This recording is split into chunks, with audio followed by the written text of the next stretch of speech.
everybody, and welcome to the Fortress Comic News, episode 129. I am one of your hosts, Chris. Alongside, he just re-upped his exclusive contract. It's Mike. Oh, yeah. I wasn't aware of a contract, but sure. Yeah. It's renewed. Just like the cell phone contracts. You just were here and got the decline, so now you're stuck here for another 129 episodes. I guess it's like a lease. They both kind of happen in August, so here I am. Today on the show, we're doing an awesome interview about a awesome project called Realms #1. Its Kickstarter's out right now.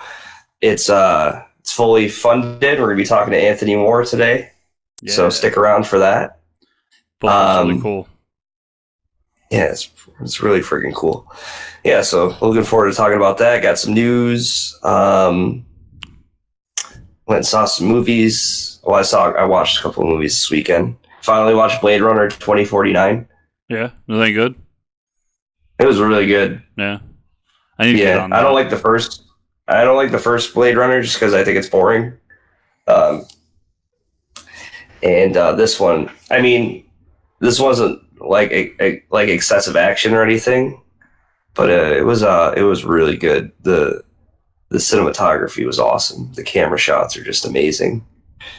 I really liked it. So check it out. And then I watched scary movie that came out, Scary Stories to Tell in the Dark, written by Guillermo del Toro.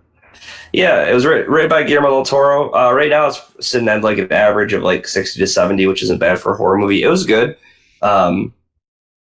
It was interesting because that was never originally a story, so I think what Guillermo did was pretty cool. He found a way to connect them all. I kind of wish he directed it. Some of the camera angles and stuff when people are talking were a little wonky. I don't know. It didn't have his feel, but the writing was good, I think. It was a good movie for sure. There's definitely some really creepy scenes for people who have read the book and who have not, but it's really gross spider scene is pretty nasty. Nice. Yeah, like spiders come popping out of this girl's skin and like start eating her. It's really gross. I made possibly the biggest purchase of my comic book career today. What was that? It hasn't come in yet. I just made the purchase today, so we'll see. It should be here later this week. But I should be the proud owner of a Captain America 100, the first time he has his own solo series. Wow. In Marvel. I mean, it's not the timely ones, but... So I'm pretty happy with that. Pretty big one. Yeah. Big one for me. The collection is getting bigger every day, but this one, 100, this is a book... I didn't get a very good copy. It's probably going to be, if I was to grade it, it would be like a 1.5 or 2, it looks like. Mm-hmm. Mm-hmm. But a like 8 or above starts at like $3,000, so I don't really have that kind of money. Plus, I just want to own it. Yeah. And my other co-host, Joe, went to a convention recently for HeroClix, which is why he's the world champ, if you guys listen to that show. And he brought me back a figure. So you guys are going to stare at the figure for the rest of the show. It is Dupe riding a motorcycle. Because why wouldn't it be Dupe riding a motorcycle? With a tiger. Why does he have a tiger? Why doesn't he have a tiger? Yeah, that's true. It's kind of blurry, but it's going to sit there. Yeah, it just looks like a blob if I didn't know what it was. Let's see. Yeah. If you zoom out a little bit. Let's see. I also got the box right there. Wow. Yep, it is as displayed. A Dupe riding a motorcycle with a tiger. Yeah. So, pretty happy about that. It must be a terrible HeroClix. That's why he gave it to you. Like, the stats are probably really bad. Well, so I went over and he goes these things. He actually... last year offered to get me a Thanos copter that they were doing, and through miscommunication he never got me one. But he goes there, he buys a bunch for people and gives them away or asks for cost. And this was one that we talked about, and he's like, yeah, it's like $20. It's a con exclusive, but I'll give it to you for cost. Nice. So, but I don't know. Pretty Maybe he's cool. got one of his own. Yeah, I don't know much about HeroClix. I just know the little characters are pretty cool though. All I know is I have Duke riding a motorcycle with a tiger. Yeah, they come out with some really cool ones. Like they've done like Red Sun Superman and some crazy like the black. I remember they were doing the Blackest Night series. That was pretty awesome. Yeah, I played for a little bit, so I know how to play. I know the whole spiel, but got out of it because it's just like everything else, like Magic, like everything. It's just too expensive. Yeah. But I still follow their online presence, and the sculpts they come up with are really cool. Like they're going to be doing X-Men the animated series Dark Phoenix soon, and I've been seeing the sculpts coming out of it. It just looks awesome. So good on them. I see like better quality out of those than some like the action figures I see released. Yeah, seriously. All right, so let's jump into the news, huh? Let's do it. Marv Wolfman co-writing an episode of Arrow for the Crisis crossover. It's pretty interesting. That's big. Yeah. I mean, Wolfman's done TV before. He actually wrote some of the Batman the Animated Series episodes. So, yeah. But, I mean, we're talking about one of the biggest creators in DC, so that's huge. I wonder if it's going to involve, like, Batwoman or something. That would be cool. Yeah, who knows, but I look forward to see what he's got up his sleeve. Yeah, so Titans Season 2 trailer finally dropped. We knew that we're going to get a Season 2. I haven't watched it yet, though. You saw it? I did. What'd you think? So it's interesting. Deathstroke pops up, so we're going to get Deathstroke in the season. I don't know if we knew that or not. We see a little bit of Batman. Mm-hmm. There's some sort of B plot where Batman might have gone kind of insane and killed some people. I got kind of confused on that one. And they show glimpses of Superboy and Crypto and the team all together. And so, I need to finish the first season still, but it looks really good. Is it Crypto or is it the dog that he gets as like the Young Justice dog? It was Crypto. They had a little dog tag, and they specifically zoomed in to show you it was Crypto. Oh, really? Yes. That's pretty awesome. This is the first live action we've ever seen of Crypto, right? Has to be. Technically, Smallville has that. Yeah. Well, now we got Aqualad, though. Yeah, that's pretty cool. I don't think he was in the trailer, though. I watched it once. It was real quick, so I probably missed a bunch of stuff. But it looks just like the first season. Mm-hmm. Yeah, I'm excited for it. Preacher's got 2 episodes out. I watched both of them. Obviously, it's very sad that it's ending season 4, and I was looking it up, and pretty much they've all agreed that they just wanted to end it early and give it an ending rather than drag it on and on. So basically, like they're at the Grail headquarters, like the Middle East, and he's being tortured, and the Preacher and Tulip are trying to save him. And there's this all like the 3 of them are starting to drift apart. And I think this season's going to eventually lead to Custer's death because they like show that at the beginning, and then they say like 3 months before.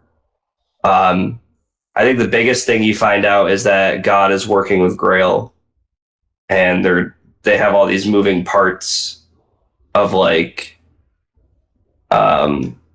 Jesse is supposed to end up somewhere. He's currently going to Australia right now, and like it shows God like looking at his overall plan for him, like all these miniatures on a table, and he like starts looking on the plane, and we see that like in the beginning, in the very first episode, he falls out of a plane and dies. So I don't really know what's going to happen yet, but it's pretty interesting. Like him and Jesse breaks off from the other 2 because Cassidy's still being like held in the prison, and Jesse kind of goes and does his own thing because I think he understands that him and Tulip, Cassidy and Tulip hooked up, and he's not too happy about that. He feels kind of alone, it seems, but he's not the nicest dude either. So yeah. I've been unable to watch any of it, so hopefully the next time we meet, we'll be caught up. But Yeah, this week's been nuts. So. There's this crazy. Remember how like the first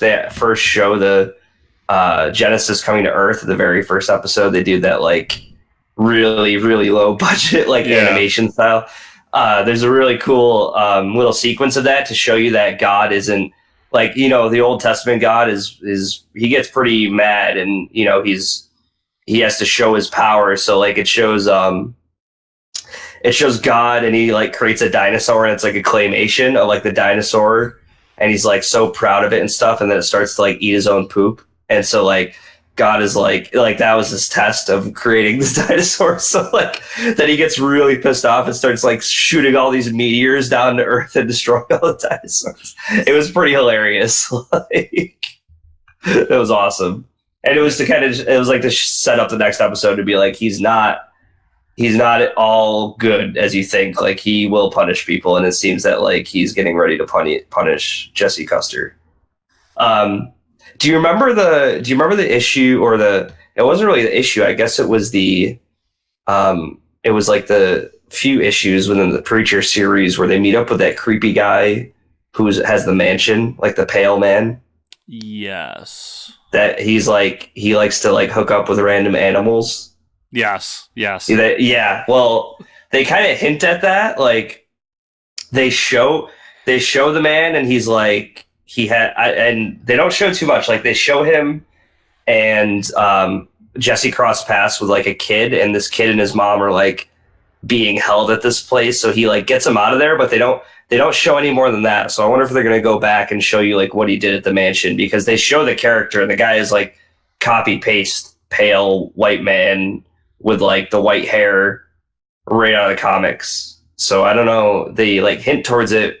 And then they show the after of that, like him getting on the plane, but they never show like what he does there. So I'm guessing they're going to flash back, but I forgot about that character. Yeah. Until you said that, I hadn't thought about it. Yeah. It might've been too much to like go through with on television. So it might be like, I read an article about how with The Boys, they had to cut a few scenes because it was just too much. Right. Which is hilarious. If you've watched The Boys, we talked about it in depth last week. I want to see the scenes that were too much for The Boys, but yeah. I wonder if that's the case here. Is like they were like, well, let's hint towards it for the fans, but we can't get into that because right, yeah, it's just too weird. Yeah, so Preacher's really good. It's just sad to see it go. Yeah, movies. Andy Serkis officially directing Venom 2. That kind of came out of nowhere, huh? It did, but it makes so much sense. Is he doing the motion capture on himself? Is he? He directed something for like Netflix, I guess, and that's where this came from. But for a movie that's going to be so heavily CG based, and the first one was as well, it just makes sense to have kind of the king of CG and motion capture to be helming your movie. So he seems excited. I mean, obviously that he says he's excited. We'll see as the process goes on, but I look forward to it because even though it wasn't the greatest movie, I did enjoy the first Venom. Yeah, I thought it was fun. Yeah. Tom Hardy confirmed back for that? Yes, he is. Cool. The whole cast, I believe, is confirmed, as well as Woody Harrelson and the terrible Red Wig. Oh, yeah, I forgot about that.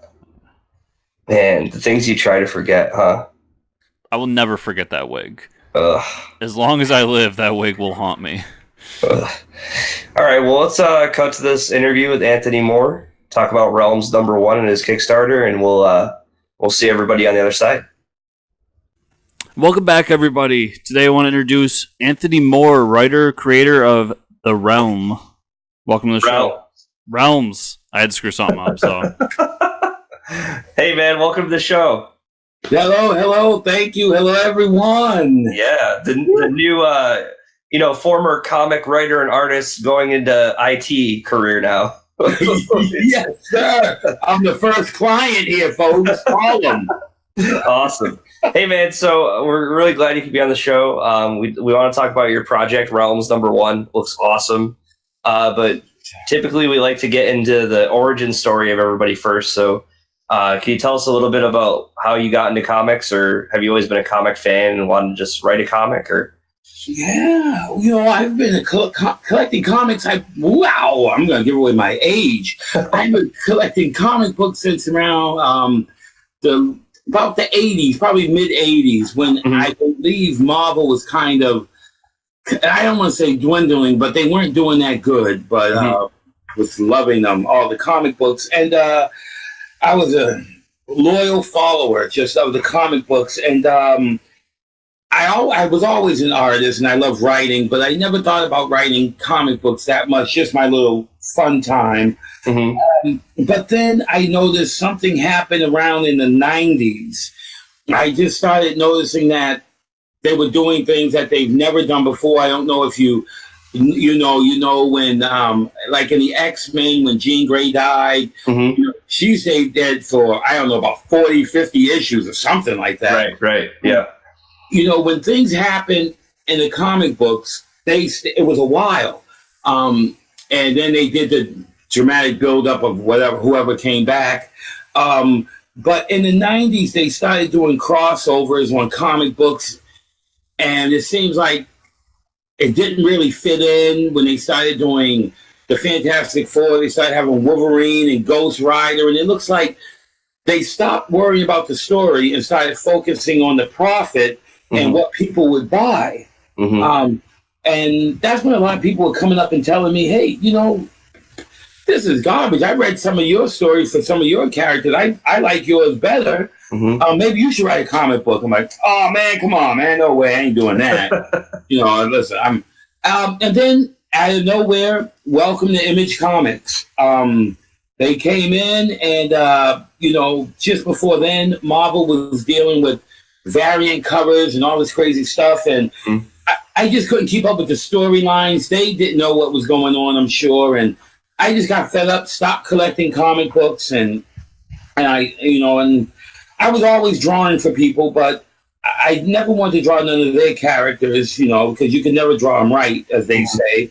And my stories was coming out together. The characters I've always had, I just decided to put out a little something, and it got huge feedback in 1996. I invested all my money in putting out this book, Realms, and people loved it, and I loved it, and I just said, I think I'm gonna start doing it from here and see what happens. And I had on and off periods when I did it. There was times, I was doing it, and nobody really paid attention because it was so into Liefeld, McFarlane, Lee. So if you didn't have a halo on your book, nobody in the comic book shop was even going to look at you, more or less diamond. So I stopped a few years, came back, stopped a few years. That's why it's such a big gap with my very first comic until now. But I think it just took such a dramatic turn about 5-6 years ago, probably a little more of that. I just came back and I said, I'm in it to win it now. Right. That's it. Yeah, certainly. I mean, man, the Kickstarter is already funded with 25 days to go, so that's going to be pretty exciting, right? I can't believe that, guys. I people were calling me, and I was like, shut up, because I can't get the phone while I'm in the bed with the missus. She's, she doesn't put it down. I'm like, okay. But your messages flash on your phone real quick. It goes like on, off. Yeah. So I would quickly read it. You go, hey man, you're up 2,000, and then it would go off. And she's like, is that your phone? I'm like, no, man, that's some firebugs outside. But I went crazy, and I did an Indiegogo before this. I don't know if you know it. And it did all right, but it was nowhere near as fast. And it did not get funded. That's why the Kickstarters started, and boy, I should have went with them all along, I guess. Yeah, so I mean, let's talk about Realms #1 then. I mean, I think part of the draw to it is this, like, the striking art that you have on there. So can you give us like the plot overview and what you want to do with all these awesome characters that you've drawn? All right. Well, thank you. Well, I'll let you know. First of all, the story has changed so much. Yeah. So if anyone's with me listening, who eventually 5 or 6 years ago, they'll probably say, "Man, that ain't the way the story went, man. That guy, that is not the way the story went." But for now, because I revised everything, revamped everything, that what happened was I put out the books Realms 1, 2, and 3. About starting in 2016 to 2018. The title of it was All Gods Must Be Punished. Basically, it was this young orphan godchild, and she basically an orphan, and she has huge temper tantrums. She doesn't know where she's from. She knows her father's not from the realm, but nobody would tell her anything. And so Elysium, who was the wizard of the realm of harvest, had an altercation with her. She got mad and got a little temper tantrum. He got angry, sent her to the realms of forgotten souls and said, "You're going to stay there until you cool off, no matter how long it takes." She's mad. She wants to find answers on who her father is, who killed him, and why. Now, what happened was everyone loved the story, but it left a lot of questions in it. You know, who is this? Where'd she come from? Who's this character, Mastodon? The Fat Witch of the Darkened Forest. So what I decided to do was to make a prequel, which is the one coming out now, 01. It's 8 years prior to the book I made out 2 years ago. And it starts from the beginning, from the murder of her father, who was Tomo, who's from a race of Thunderbringers. And they're basically just power-hungry titans that go around searching out worlds, enslaving them, mining them for all their resources, and just basically moving off to the next one. That's what they do. Wow. You know. And which her father was a Thunderbringer, but actually he just didn't feel like this was the right thing to do anymore. So he kind of took off from the elder Thunderbringers and found a realm's Heaven's Gate. And he came there as an alien, but the people of Heaven's Gate always welcome you in. The loving little inhabitants of this realm. And he stayed there, grew up with these people, and fell in love with one of the young ladies from this realms. He had the child, and during the birth of this child, basically, she gave out this power flux surge that shook the whole realms. And they're like, what the? Wait a minute. Now that was some kind of power right there. They put 2 and 2 together. Someone found out who he was. He's a Thunderbringer. Everyone knows the only good Thunderbringer is a dead Thunderbringer. Oh, man. So basically all the realms getting together, all the titans and the gods and the kings, and they're like, listen, we got to kill this guy. They say he's a good guy. We got to destroy it and end this bloodline forever. And wow. They end up whacking him. And between, he made friends with Elysium, the wizard of the realm of harvest, and begged him, take my child. Don't let them kill her. She's got good in her. Raise her. Teach her the right way and everything. So the wizard took this child. He's got a good heart. Now, he was a retired wizard. Now he's out of retirement, basically. And now everyone wants this child. Some wants her dead. Some wants to exploit her. She's about 6 months. So she's old. She's about a year old. And her power flux is already in the 7 range. And the most powerful is Titans in the realms is an 8. So can you imagine if she gets older, what's going to happen? Yeah. They're going to end this right now. Nobody's taking a chance. Nobody's leaving it to Elysium. They want her dead. So, but he believes there's good. He's going to find it. So he starts looking for old foes, old allies, people who will help him keep this child safe until he can get her to the realms of Heaven's Gates, where nobody basically can get into this realm. Okay. So that's basically about it. It's going to be a lot of betrayal, a lot of people saying, oh, I'll help you, man. Don't worry about it. And they're telling people, hey, I know where he is. Let's get him. So that's basically a premise of it right now, what's going on. And it's the character build up. It's going to be. I've been doing this story for probably building on it for about 5-6 years. Mm-hmm. So it's well played out, well written. The origins of these characters are going to be great. The way they play over, and I'm really excited about it. I can talk about it forever. I know y'all like, Jesus Christ, this guy.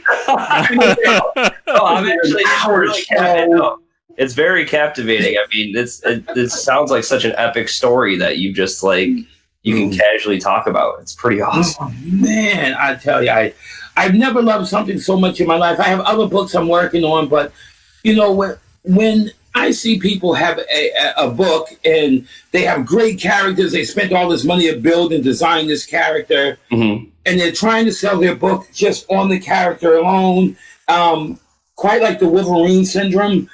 Nobody ever knew the full origin of him, and they still don't know the origin of this guy. Right. But he was so cool. They threw him in every single book, and we love to see what he do because what he do ain't nice. And but yeah, instead you ask him, he's the father of, he's married to, he was a secret agent, he's this, his father Sabretooth, and everything crazy on that. You won't get that with Realms. Everything's going to get played out, and a lot of people tell me they don't give away the story. But I'm going to tell you, I guarantee you, by issue number 6, when people find out what's going on with this storyline, it's going to be amazing. I mean, really. It's never been done so far as I know, in the comic book world. Maybe somewhere, but I've never seen it before. And it's no one even knows about it except for my older brother. And he's high all the time, so no one's going to believe him if he says he's going to kill me if he hears that. That's amazing. So you hint at it a little bit here, but this, if you back today, the first issue, it's funded, you're going to get it. Where does the book go from here? You hinted at 6 issues. Do you have an overall arc for how many issues you want to go, or how you're going to do it moving forward? Yeah, this is going to be an ongoing series. I am not gonna cheapen the people who buy it, the readers, by trying to cram everything. I went to a maxi series, but I cannot do a maxi series with it. The story is just too big, and sometimes you rush things and you etch out pages. I feel bad now because I have 5 pages I didn't put in this book, and it started off with 20 pages. 24, 20, it just kept growing. And I said, I'm not going to do it anymore. I'm just going to let this story ride out and keep going. Right now, I have probably about 15 stories written already. And the only reason I stopped writing is because my hands hurt from working on drawing. But the story is so vast in the realms, and I haven't even introduced maybe about 40% of real characters that are going to be in the book. So, and not the characters that you'll see one issue and don't see anymore, or no character comic book fillers. That every character is going to have an origin and a reason for being in the book. So, Awesome. Yeah, I'm excited to check it out too. So, this is really exciting, and thank you. I mean, you have so many cool stretch goals set up too. So everybody keep donating to it because you have all these cool stretch goals. I mean, you have trading cards on there, right? Some other stuff. Yeah, I got it. And a lot of people are coming to me who are saying, "Listen, I want to help you out. I know you don't have that money. I'm not going to charge you or whatever. I just want to get this funded because I believe this is a real cool series. Mm-hmm. So whatever you have, you can give." I have people like Greg Holmes who's jumped in, and he made the original. I don't know if you guys actually seen it. The original 11 by 17 posters for the one at the highest tier there. And it's amazing when people say they're going to do work for you and not charge you too much. Mm-hmm. They usually give you the not charge too much work. Right. Like, oh, I've seen him do better than this. Yeah. Mm-hmm. This guy looked like I mean the work. It looks like I can't believe it. And the covers that you see are painted by Rudy Ayo. I did the drawings and gave them to him, and he painted the covers that you are seeing are hand painted. That's not digital. A lot of people think, "Oh, no, it's digital." I'm like, you can go to his page and see him painting. Like, it's scary. Yeah, they're awesome. They're really, really cool. It's amazing. So, I have people like him, Greg Holmes, Jim O'Reilly is really helping me out. But the main person that I got to give him a shout out, his name is Jerry Jones. Jerry Jones has a business he's working, and he's a hard worker, but he's the one that not only is on the cover, he's the one that put like the banners, the logos. He's setting up all these cool things. So when you get the comic book, you look at it, it really looks like an official comic book, I've never seen anything done like that before with a guy who's doing things on his free time, Yeah, that's awesome. Oh, I'm happy.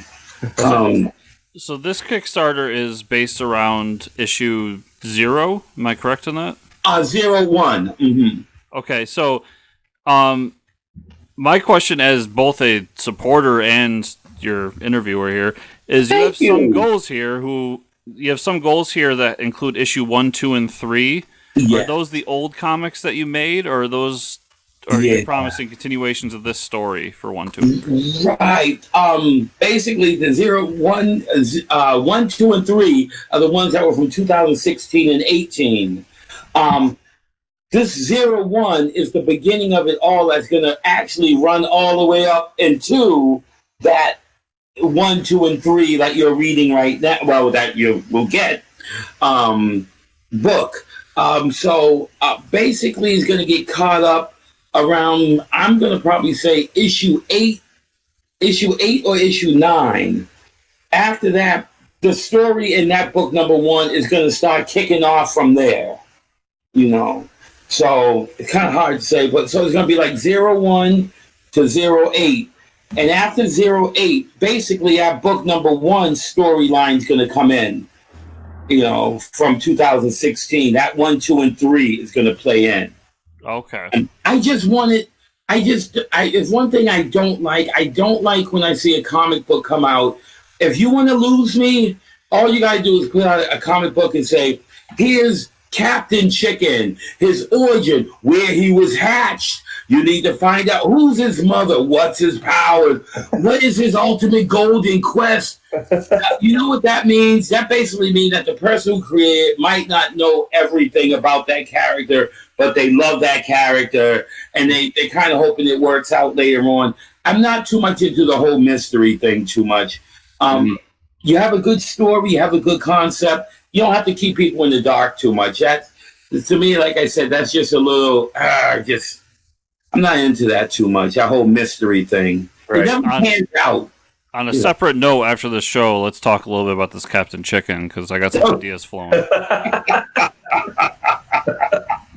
Awesome. Well, everybody check out Realms #1 in Kickstarter. And where would you send our listeners to if they want to follow you and whatever you're doing? Well, right now, unfortunately, I only have the Facebook page. I'm going to have the store MV and a website, which I'm working on coming up. Thank goodness I found the right people. But on my Facebook page, I'm actually just real easy.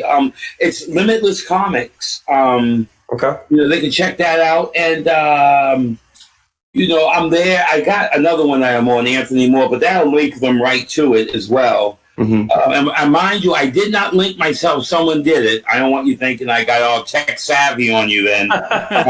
Someone did it. I don't know how they did it. I wanted to say a quick thing that right now, I am basically a workhorse. I live for this stuff. I'm not the kind of person that's doing this part-time.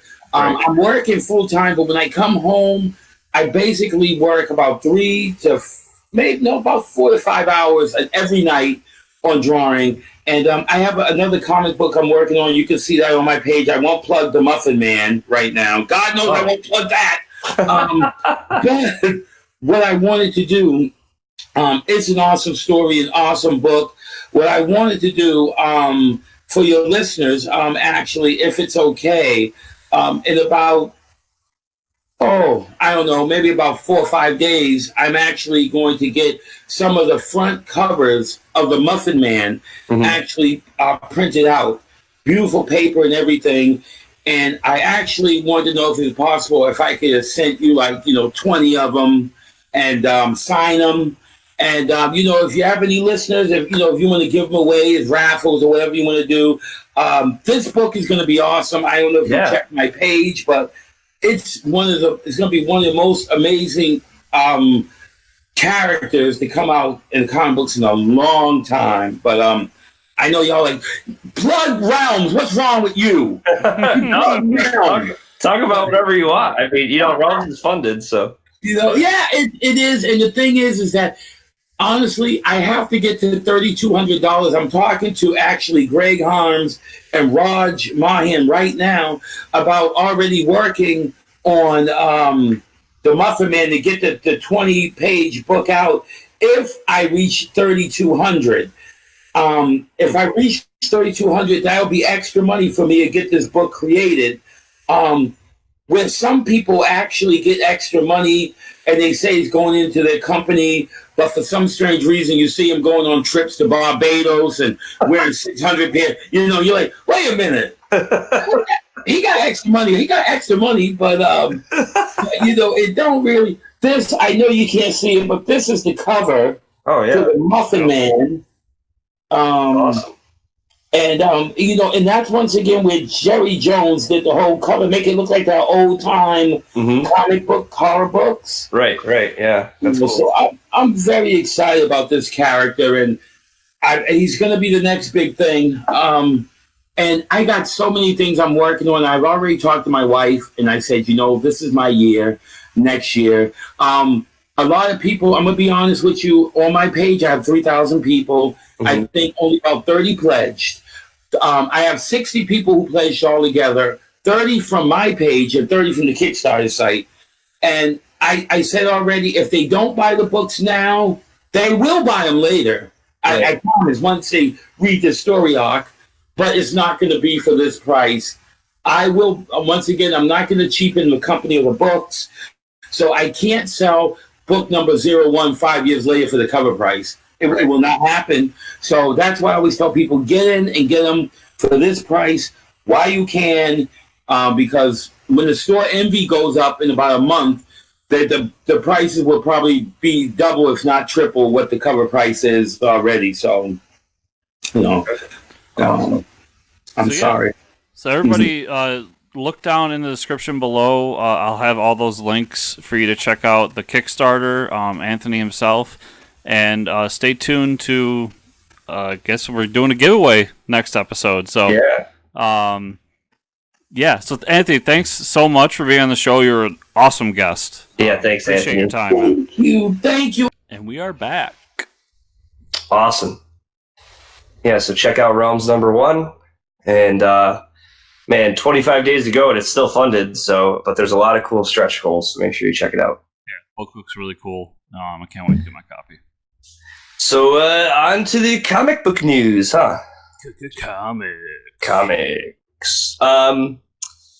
So this is pretty cool. J. Michael Straczynski and Mike Deodato Jr. are going to reunite for superhero comic The Resistance. It's going to be the launch book for their superhero universe that they're starting. The publishing company AWA. AWA. That's pretty interesting because we haven't seen Straczynski write anything in a while, right? I mean, he did Superman Year One for DC. He did something for Image. That's right. But other than that, it was he hasn't done much. So this is pretty cool, I guess.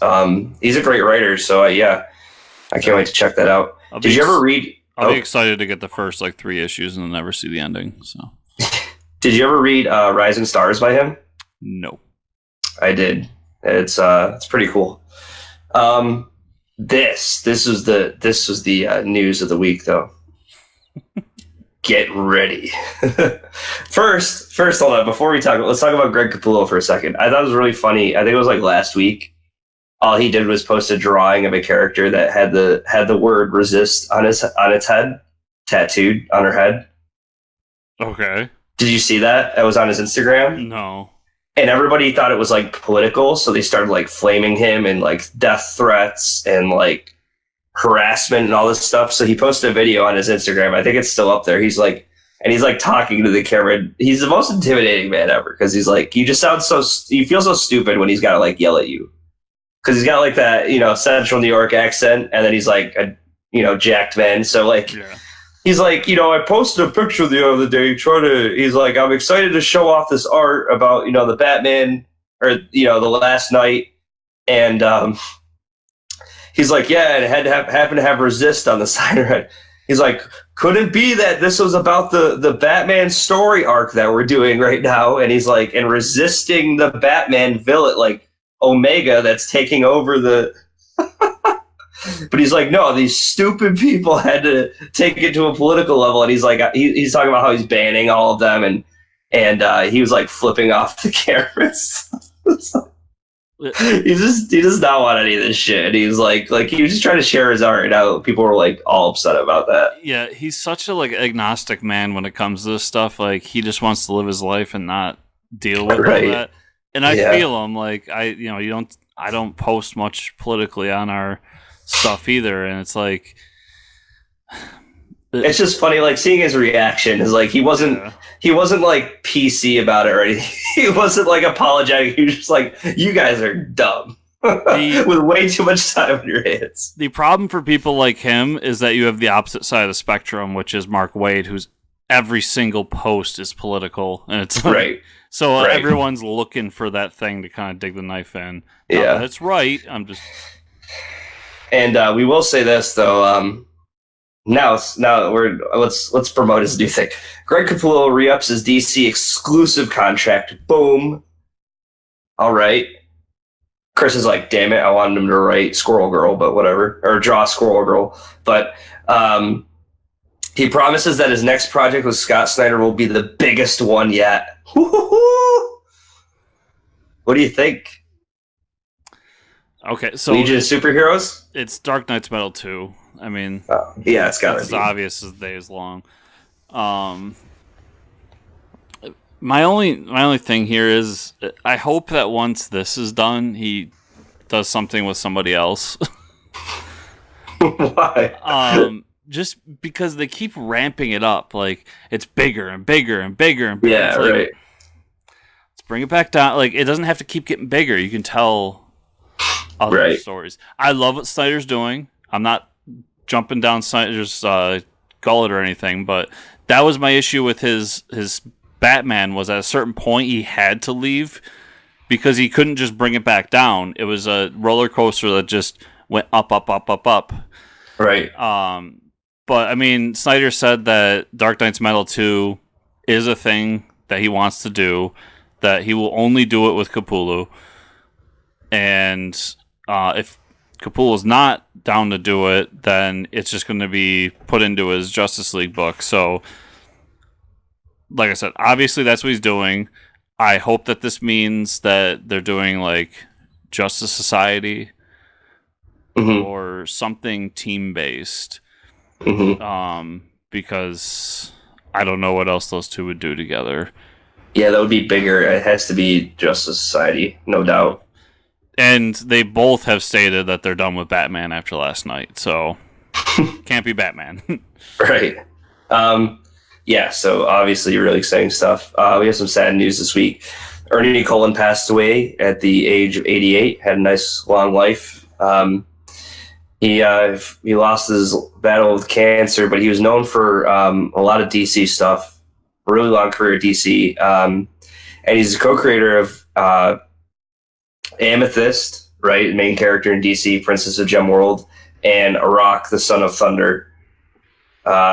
Very sad to always see someone like that go that had so much influence on DC and some cool characters. And one of those guys that grinded, started off as just a guy, became a letterer, and then did inks, and then did his own pencils, and then he became an editor, And so he's just been all over the place. And Right. I love if you get a chance, Google it. His family had a statement about just the fact that he, even while he was fighting cancer, was drawing and doing stuff for DC and just loved comics. So, yeah, sad to see him go. And, yeah, just that generation is slowly fading away, and it really sucks. Mm-hmm. Well, there's only one way to celebrate it, though, is to keep reading comics, everybody. So Yes. that's what we're going to talk about right now, what we read this week. Green Lantern number 10 came out, and I have not read it yet because those Grant Morrison books are a slow read for me. So I need to like sit down, by myself and no other like music playing or anything, and just like slowly read through that stuff. But I will talk about Year of the Villain. Sinestro number 1 came out. And I think it was written by Mark Russell, right? I believe. Oh, was it? Yeah, pretty sure because it was said Russell on it. So, and the story is actually really cool. So I guess we'll start there. Not something I would normally read, but I did see Russell was writing it, so I did check it out. It's basically part of the whole run of Justice League where, Lex Luthor is the Legion of Doom. He's kind of taken over the Earth. But there's this race of like planet destroyers that are coming to Earth, and obviously he can't have them destroy Earth, so he sends Sinestro out on a mission. So Sinestro, he starts fighting these guys, and when he realizes they have regeneration powers, the only way they can regenerate, though, is they have like these microorganisms, like these micro colonies on them that are just like little civilizations of people. And what they're doing, like the people, their lifespan is like 2 milliseconds, and it's their job and out of their lifespan to like repair these giant beings when they're injured and stuff. So that's like the regenerative properties come from this colony that lives inside. It's crazy. So Sinestro, instead of like trying to destroy all of them, what he does is he plants like miniature versions of himself using his ring to like become like dictators. It's nuts. The story is so crazy. So what he does is he does some research to extend their life just by like 1 more millisecond. So then they start reading and doing like all these extracurricular activities, and then they start to resist. So you know right away it's a Mark Russell story. So like they start to fight back against their overlords that they've been designed to like repair. It's a nuts story. It's so good. And so basically like Sinestro destroys them from the inside out by just using a little bit of influence and showing them that like, hey, your life is worth more than just slaving away every day to repair these people. Like they start getting into music and hobbies, and they start making hippies out of themselves. It's nuts. It is so comic booky, and it was a great first issue. A great first issue for the Year of the Villain stuff they're doing. Damn. Yeah, you gotta check it out. I was like, dude, Chris would love this. I didn't know that Mark Russell was writing. I just looked it up, and it is him. Or else I would have picked this up in a second. And then I read the story, and I was like, yeah, this is a Mark Russell story for sure. Yeah. Like getting Sinestro to use his ring and with like political influence is the most craziest story. Or like you think Grant Morrison would have wrote that story for Green Lantern, you know what I mean? Like, but it was way too structured for it to be a Grant Morrison story. Really good stuff. Batman number 50, 57, I think, or something like that. One of those Batman numbers. 75 probably. Yeah, 75. But read that. Basically, to catch you up, Batman's still injured. Catwoman's nursing him to health. Basically, there's a faction of villains still trying to like resist the whole thing that's going on with Bane. Kite Man is part of that group, and I believe they show his death. Like he gets caught by Thomas Wayne Batman, like throws a batarang in his chest. So I think Kite Man might be dead, which sucks. The two Robins show up, Dick Grayson and Damian, and are like talking about like, what do we do? There's nobody left. There's an awesome fight scene between Captain Atom shows up and fights Gotham Girl, that was pretty awesome because she just like she trashes Adam, like beats the crap out of him, and basically like the Robins are like, dude, he's like a class 4 hero, they say, like, because he's Captain Atom, like he's like, how do you, it's almost like you can't do better than Superman against Gotham Girl, and she just like trashed them. So basically the end of it is like Gotham Girl and Thomas Wayne are like, yeah, we own the city now, like they can't do anything. And so Batman next issue is probably going to like wake up, and then they'll probably set his back in a straight line again or something, and then he's going to go punchy on everybody. So we'll see. Absolute Carnage. You asked me if I read that this week. I did. You want to talk about it? I do indeed. I did not know it was going to be like a 60-page issue. That like 3 chapters. That was a lot of reading, huh? So this felt like last night in the way it was set up, but yeah, basically, Eddie gives us a kind of rundown of what's happened in Donny Cates' run. Venom emerges back with Eddie at one point, and that's when Carnage shows up. And there's a quick fight there, but where the book really just took it to the next level for me was after that fight. Eddie decides he needs to go. He has an idea to help his son, but he goes, it's a bad idea. And the bad idea is to go find Spider-Man. And so they have a conversation. They're talking about everything that's going on. And they end up meeting up with the Maker, who has a device that can rip the codex from a person without killing them. And quick recap, if you don't know, the codex is anytime a symbiote takes over somebody, they leave a piece of themselves in that person. So everybody that's worn a symbiote has a codex inside of them, and that's Carnage's big plan, is to get them all so he can become all powerful. Gotta catch them all. Exactly. It's like a really messed up version of Pokemon, honestly. And so they decide, well, we need to test this, and there's a kid who's Norman Osborn's grandson, I believe. And, yeah, I think so. Peter Parker's godson. So they want to save him first, but they don't trust the machine to work, so they want to find somebody that has a codex in them that they can put in the machine.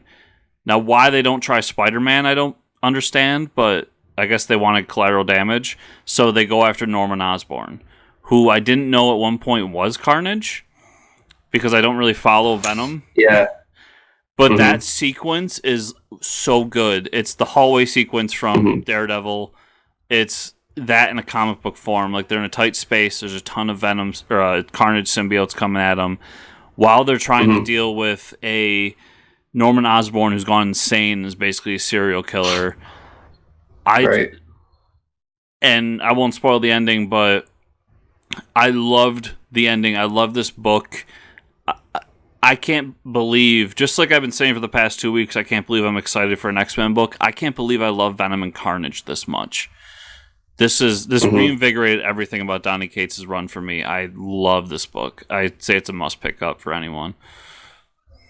Yeah, it was cool. A lot of fight scenes going on and stuff, and yeah, I think the most interesting part of it for me was that what do you call the who's the Reed Richards from Another Dimension?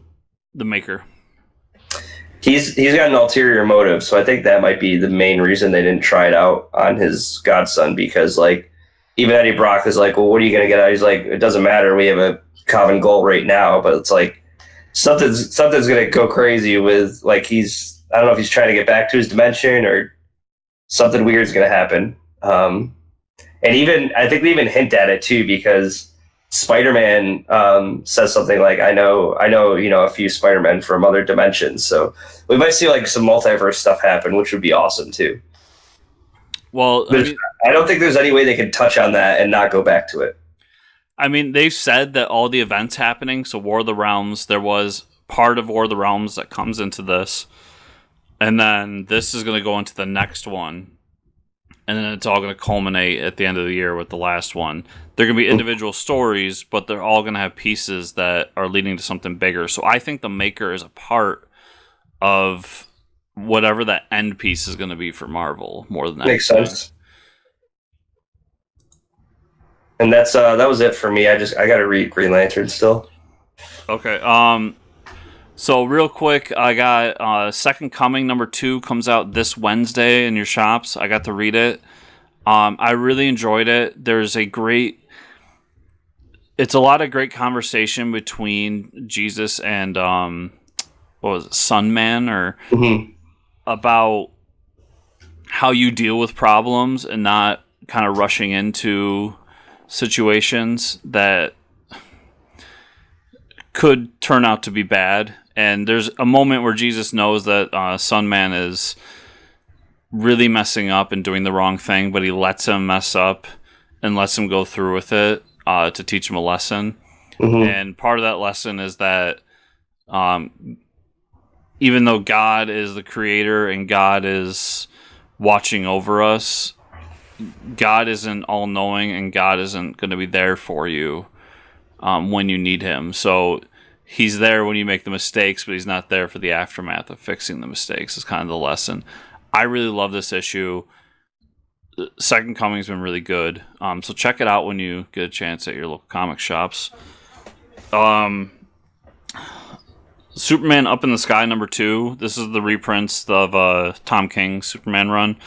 Really enjoyed this issue. There's a great boxing sequence in here with him and some random, I think it was Mido, someone I've never heard of in all my years of comics. And then there's a really cool sequence with afterwards he's left kind of helpless in the middle of the vacuum of space, and there's this alien race who can heal him, but the alien would have to sacrifice himself to heal Superman back to full strength. And it's an internal struggle with the alien because he can see through his melding with Superman that he's Superman and all the great things he's done, but he also has a family, and he's trying to strike that balance. It was a really great issue, a lot better than the first one. Cool. Did you read Justice League 29? Did I read Justice League 29? Start talking about it. It's a Jarro story. So we get kind of the background of what Jarro is and who he is. Did I miss that this week? Damn. And it's a prelude to what's coming with the Justice League Doom War. And I really liked it because it's a lot of Starro. You get where Starro came from, what his motive is, and why he's now Jarro. And also you get a very good moment between him and Batman that is almost touching in a Batman way. Berserker Unbound #1. This is the Jeff Lemire, Mike Deodato book from Dark Horse. Very basic beginning. You learn who the Berserker is, what he's doing, and then he gets flown into the future. So next issue is when we get him interacting with New York City. But I really liked it, and the art is fantastic.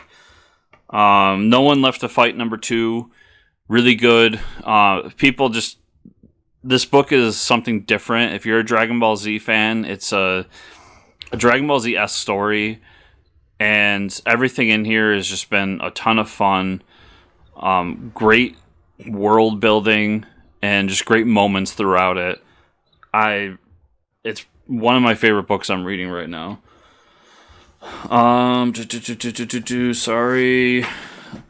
Star Wars 70, really good. Continuing the story that Greg Pak's doing with them trying to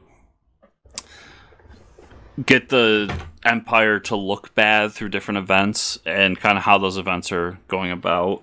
Daredevil #9 is Daredevil having an existential crisis where he doesn't know whether him quitting being Daredevil is good or bad. There's a lot of talk about Matt Murdock's religion throughout here, is Catholicism, and whether or not it's right for him as not only a person but a Catholic to be Daredevil. And it ends in a way that sets up something for Daredevil very soon. Chip Zdarsky is on a tear at Marvel.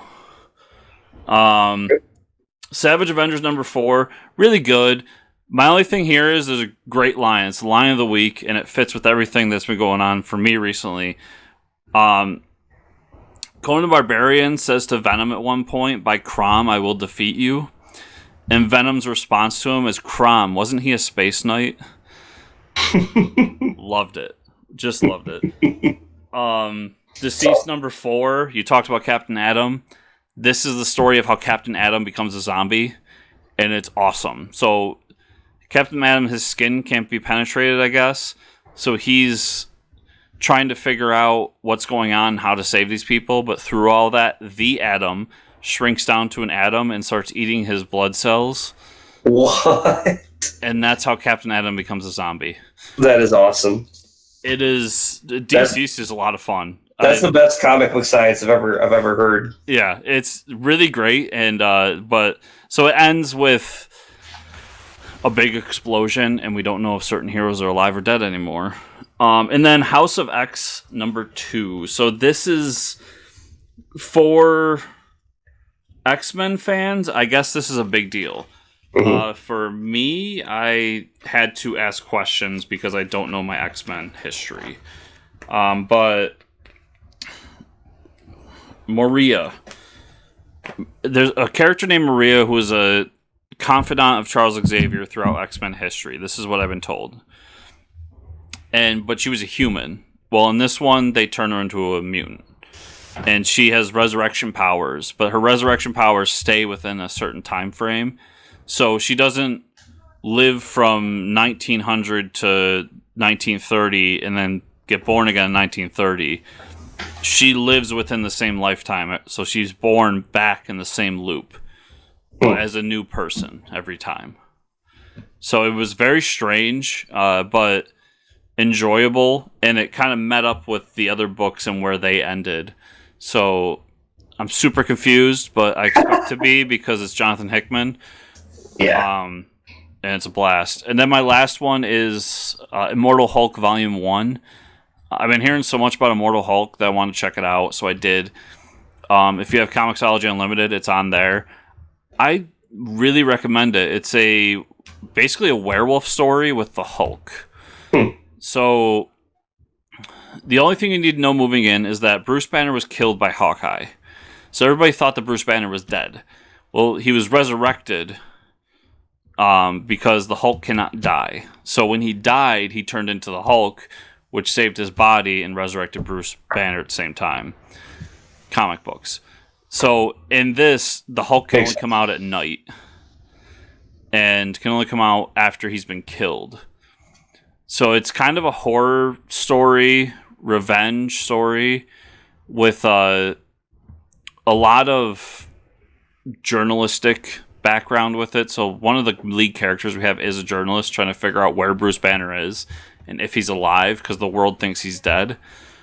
And it's just it's 5 issues, really great. I want to keep reading the series because I was surprised at how much I enjoyed it. Cool. So Mike, that was everything.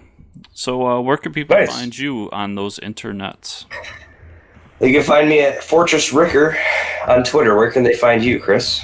Well, they can find me at Fortress Chris on Twitter or FortressComicNews.com, where everything we do here is on that handy dandy website. Remember, if you're on iTunes or any podcatcher, 5 stars.